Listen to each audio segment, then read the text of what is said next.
Hello viewers, good to see you once again. I hope you are all doing well by the grace of God, and let's believe that we are in good health. So with a positive frame of mind, I am coming to you Louis Das from English CC Louis channel. So in this video I am going to help you to understand what is known as or what are known as non-finites in English. Non-finites in English, they are very simple words. We may have learnt these non-finites from our LKG onwards, but then many of us may not be aware, okay, these are known as non-finites, so we did not know until today. So many of you may be able to recall your memory so far what you have learnt towards these non-finites, and those who are listening for the first time, this is an opportunity for you to understand what are non-finites and how are they used, why are they called non-finites, and all these things you will be understanding clearly if you look or observe or watch my video till the end. So those who are viewing my channel for the first time, guys, please subscribe my channel, click the bell icon and watch the video completely, fully. Don't skip half of the way, because if you skip half of the way, it's only half done. But of course, I can understand the meaning of the proverb. Well begun is half done, but that is not here in these videos, because unless you listen and watch it completely only, you will have the better understanding or complete understanding of what is being discussed. Okay guys, so come on, let's go into today's videos, and I have written already on the whiteboard here. So we are going to learn what are known as non-finites. Okay, non-finites. Finite means restricted or limited, you can say. Non-finite means unlimited, goes on. But then there are only three non-finites in English. And we know all these things. We know all these things. When I write those words on the board, you will become familiar in your mind. Okay, these are called non-finite. So we did never know that until today. So you may wonder about your learning. That's what is learning is all about, guys. Because learning can take place through many instructions, through many guides, and from various sources. But the thing that we keep all those learning within ourselves, in our minds, and putting into practice, there lies our difficulties. So without knowing, we may have learned all these non-finites when we were studying LKG, UKG, first, second standard, up to even middle class level, middle school level, we may have learned all these things without knowing. But it is better that now, at least from now onwards, after watching my video, it's better that you come to know, you realize, come to an understanding that, okay, these are called non-finites. And from today onwards, I am going to be very confident in understanding. So whenever I see the word non-finite, okay, these are those. Now what are they? The first one is infinitive.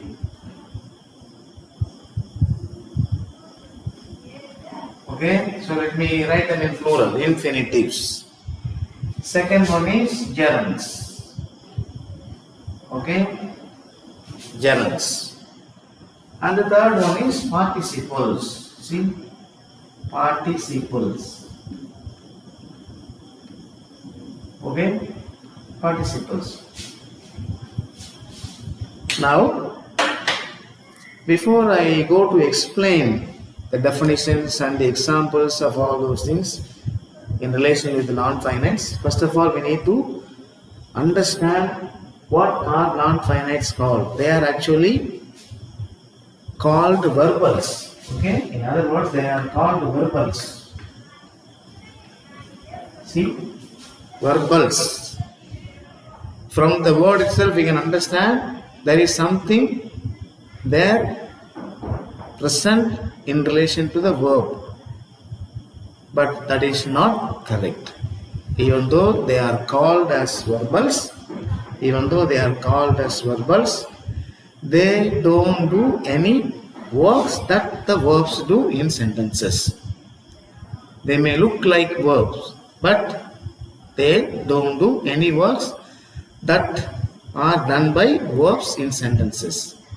We know what are verbs. Verbs are action words. But all these three verbals, though they are originated from verbs. See, though they are originated from verbs, they don't do the work of verbs in sentences. That's why they are called non-finites. Okay? See, infinitives, gerunds and participles. Now what is an infinitive? What is an infinitive? Infinitive is nothing but a form or a verb used before the main verb with preposition to. So, infinitives are nothing but to plus verb. Okay? To plus verb. This is what is known as infinitive. And this we call them as full infinitive. Full infinitive. Let me give examples. We can say to drive. See? To drive or to jump. So many examples. You can use all kinds of verbs there. So look at these words. Drive is a verb. Jump is a verb. But when it is used along with the preposition to, they don't become verbs. Though they look like verbs, they are verbals and they are not verbs.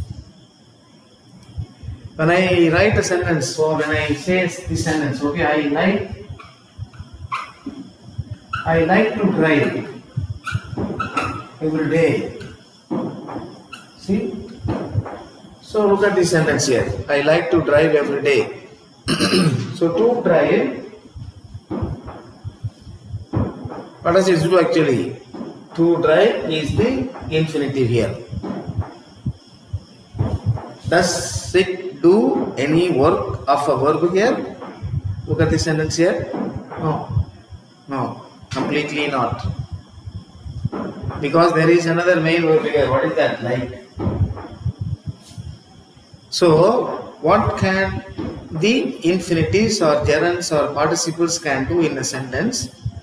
They actually function in very many ways in order to understand the function of a verb in a fuller sense.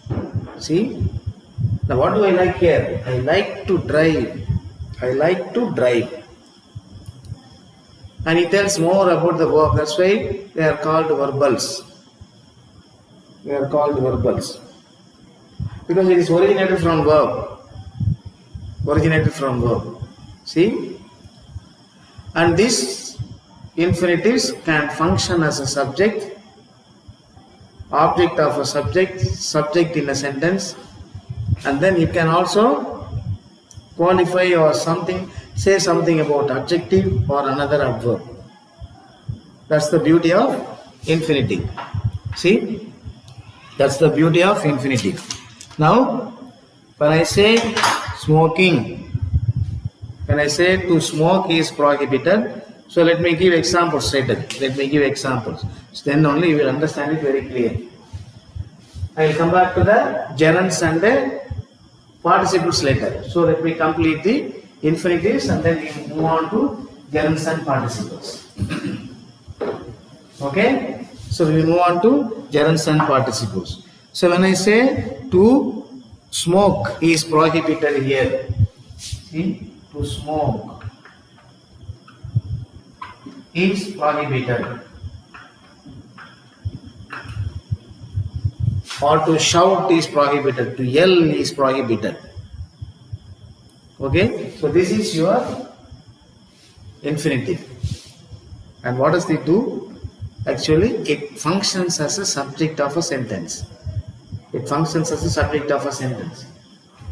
This is a kind of a slogan or a notice you may find it somewhere. See, to smoke is prohibited in this place. You can add adjunct, subject of a verb. Okay, so then let me write another sentence. People are not allowed to smoke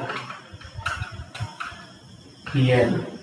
See, and the infinitive has come here, and your subject is here. People are not allowed to smoke here. What does this infinitive do here? Functions as an object. Function as an object. Object of the verb. See? So, an infinitive can function as a subject and it can function as an object here. Okay? So that is what is known as here. Okay, now let me, is it very clear? Is it very clear, my dears? Look at these examples once again. See? To smoke is prohibited. To smoke actually functions as a subject in this sentence. So therefore infinitives can be used as subject. Now of course when you are asked to change from infinitive to gerund to participle, that we will come back to that later. But for our purpose today, let us learn what is what. What is an infinitive, what is gerund, and what are participles. Okay? So let us stick to only this topic today, and then we'll go for the transformation of these non-finites from one to the other later on. Okay? So smoke, and people are not allowed to smoke here. Subject and an object. Now I told you it can function as an adjective also. I told you this can function as an adjective and it can qualify or it can function as, and it will tell you more about an adverb also. We'll see. I'll give you more examples. Okay? Now let me give an example for that one here.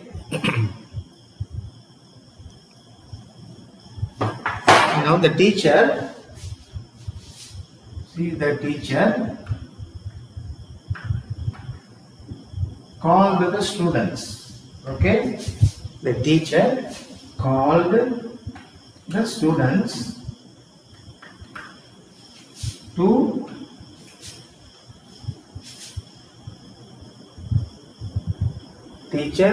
the students to give advice.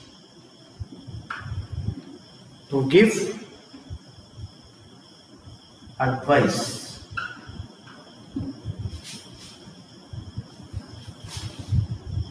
Not to waste time. About not to waste time. Or about wasting time. The teacher called the students to give advice not to waste time.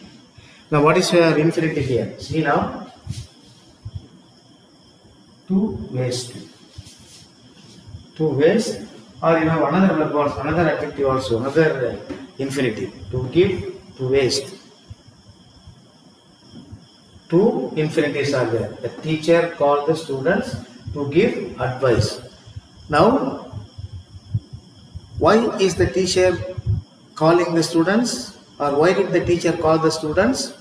To advise. See, what does this infinitive qualify here? What does this infinitive tell you more?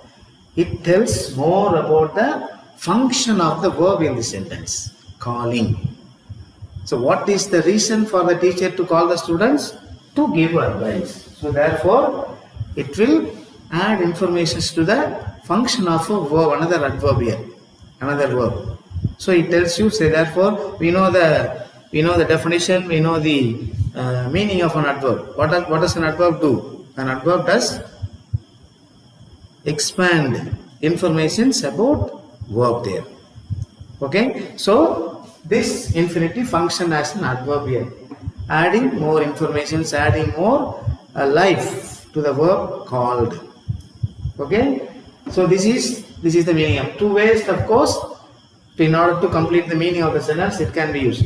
But this also can be used as an object here. See, the teacher called the students to give advice for what? Not to waste time.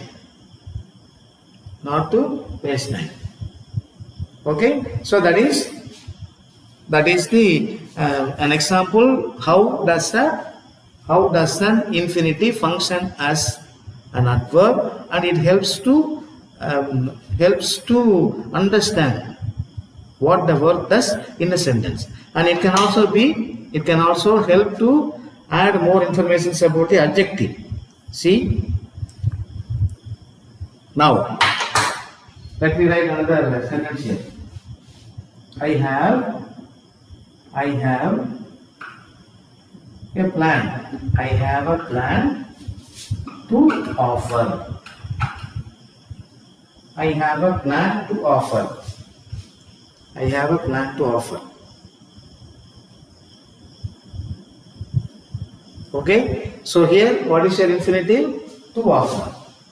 Okay, to offer is an infinitive here. Now what does actually this infinitive do in this sentence? I have a plan to offer. This is your subject. Of course this is your verb. A plan, this is your object here. This is a noun. To offer is your infinitive. Now what are you planning to offer? So what have you planned to offer? Planning is a noun here, and it adds more information about the action done by the subject.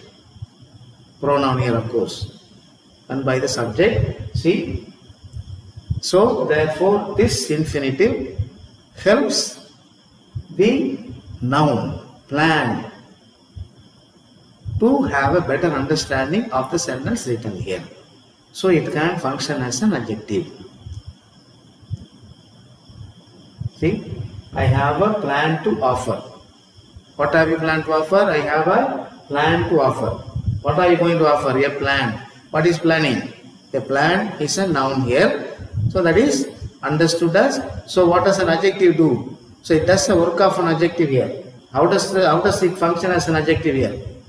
It adds more informations. What is the plan is going to be of, or what is the infinitive going to do here? See, it can function and help as an adjective also. So that is the conclusion that we can have when we learn about infinitive. So infinitive is a word 2 plus main verb, and it can function as a subject, it can function as an object, it can add information, it can function as and denote or describe another verb as an adverb or as an adjective. As they are called, and it is called non-finite. Infinitive is called a non-finite.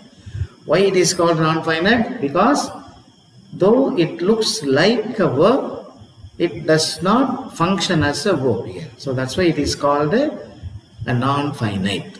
Okay, so this is the first non-finite we can think of. Now let's move on to the second non-finite. Second non-finite, what is that? Second non-finite.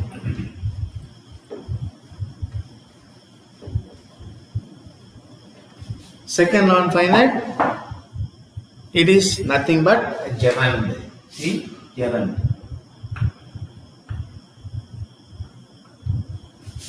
What is a gerund? Of course, gerund, it is adding ing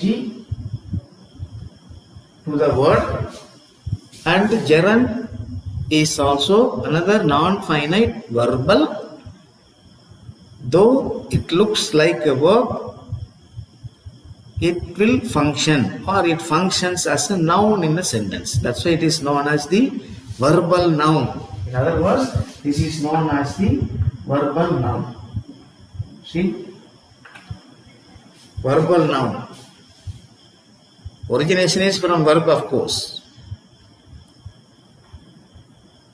For example, let me write an example here. Okay, singing or singing. I like singing verb. Singing. Now, if I write singing is my hobby. Singing is my hobby. See?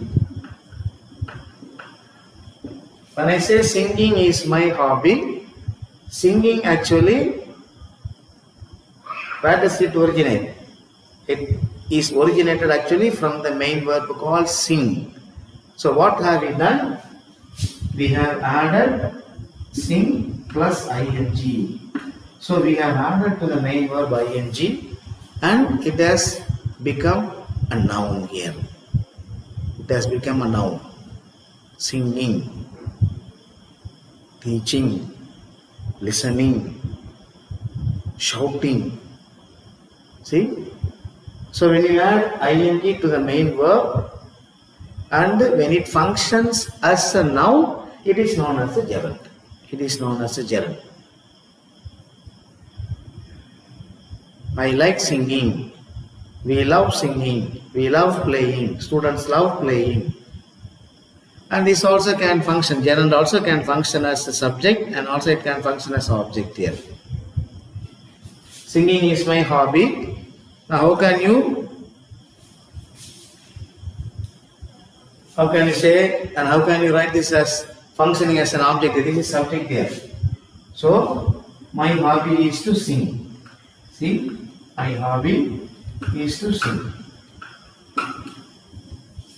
Infinitive can be changed as infinitive, and instead of infinitive, you can write gerund also. My hobby is singing.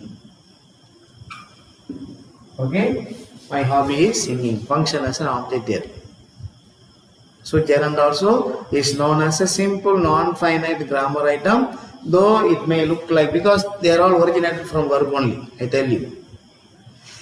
Though they are originated from verb, excuse me, they are not verbs, they do a different function according to the name given to them. Okay, gerund is very simple. Adding ing to the main verb and making it to function as a noun in sentences. Okay guys, easy no? Very easy. So let me complete all the non-finites in this video itself so that it will be easy for you to understand it clearly. Okay, let me go to the third one. What is the third non-finite here? Third non-finite is participles. See, participles. The participles, of course, let me come back.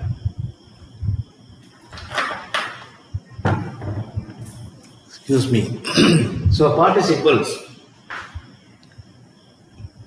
There are two kinds of participles. One is known as present participle.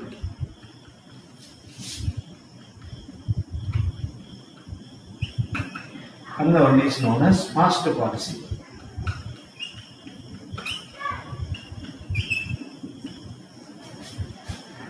So whenever you think of the word participle, it is the third form of any verb that we have learned when we talked about tenses and different forms of verbs. Okay. Now present participle also will end in ing, but here they are called participles, not gerunds. Not gerunds. They are also verbs, not verbals, but they won't do the work of verb. They will do the action of participles here. See, present participle. For example, dancing, dancing babies. Okay, dancing is actually present participle because babies are your noun. Dancing actually qualifies the babies. What sort of babies are they? Participles. Dancing, present participle. Ending in ing, dancing. Now why this is not a gerund? Why this is not a gerund? Gerund is used separately to function as a noun in a sentence. But here this is not a noun. Okay? So after writing this participle, you have the noun here, main verb. That you should be very, very clear in your mind. Yes? Okay? So this is not a gerund, but this is the present participle.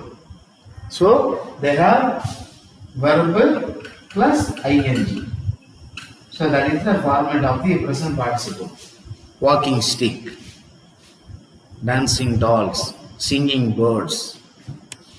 See, all these are known as present participles. Now, what about past participle?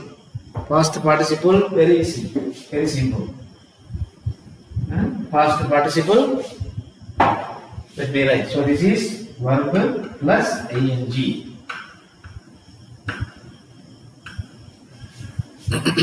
Verb plus ing, but similarly I have written verb plus noun here, and that must be clear in your mind here. What about past participle?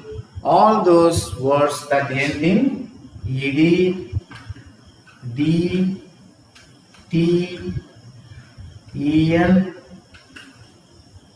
en. So these are ed, d, t, en. So these are the ending of the verbs in English. So if they end in any one of these endings, they are called past participle. Okay, they are called past participle.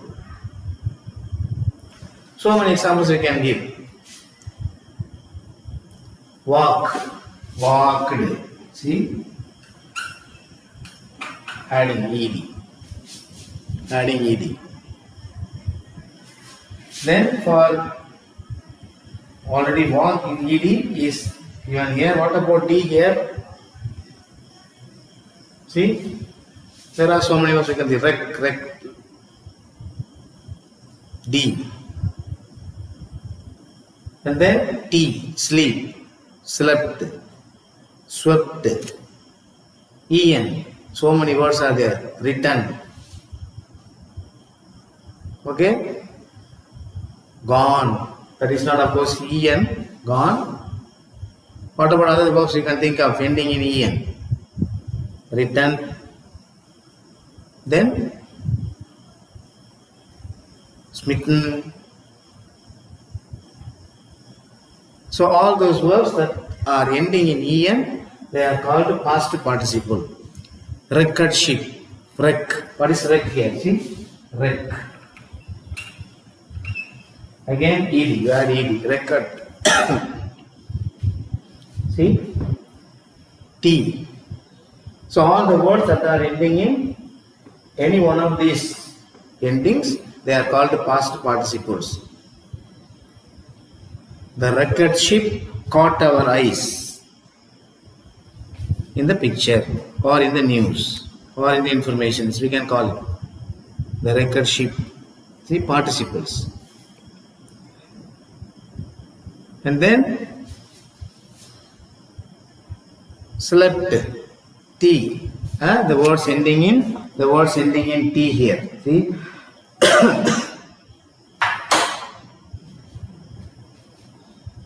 So many things, so many words, but wherever you find the word ending in d, ed, t, en, all those words can be looked as is past participle.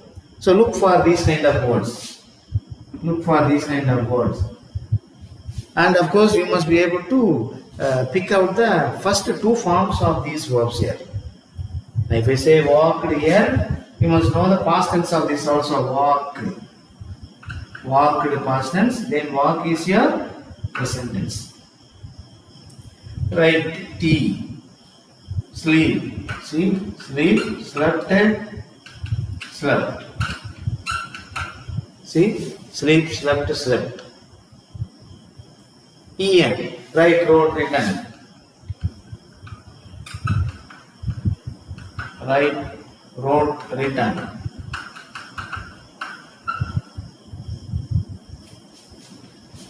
And then D, what other words you can think of? Game. See, game. And you can see gamed. Can be used as verb. Game. He gamed with me, which means he played with me. He made use of me. See? Made. So all these words can be used as past participles. So that's all, guys. That's all, viewers.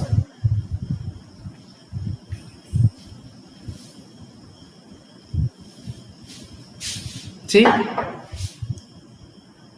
or suddenly I remember another word ending in D. See, for example, assume. See, assume,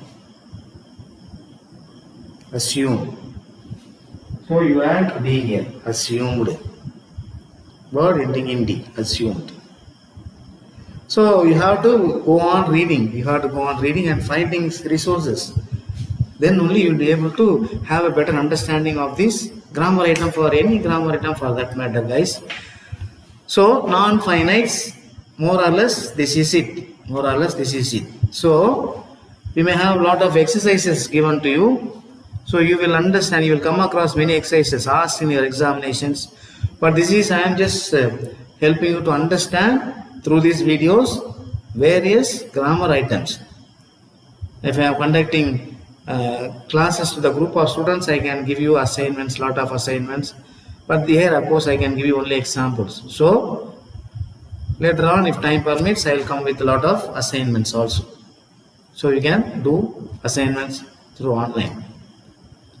So guys, that's it. Non-finites, infinitive, gerund, and participles. They are called verbals, but they are not verbs. Why?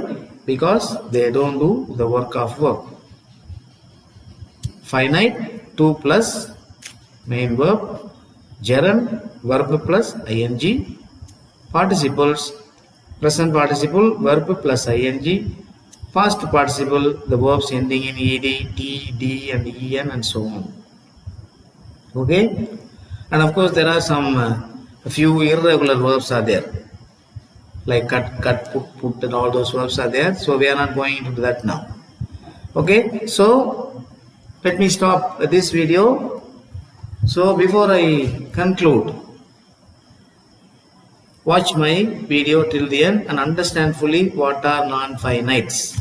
Only 3 non-finites. You can easily have a better understanding of all these 3 non-finites and how are they functioning when they are used in sentences.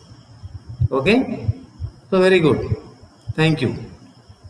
So until I meet you in the next video, it's Louis Das signing you off from English Easy Louis channel. Thank you. God bless, my dears.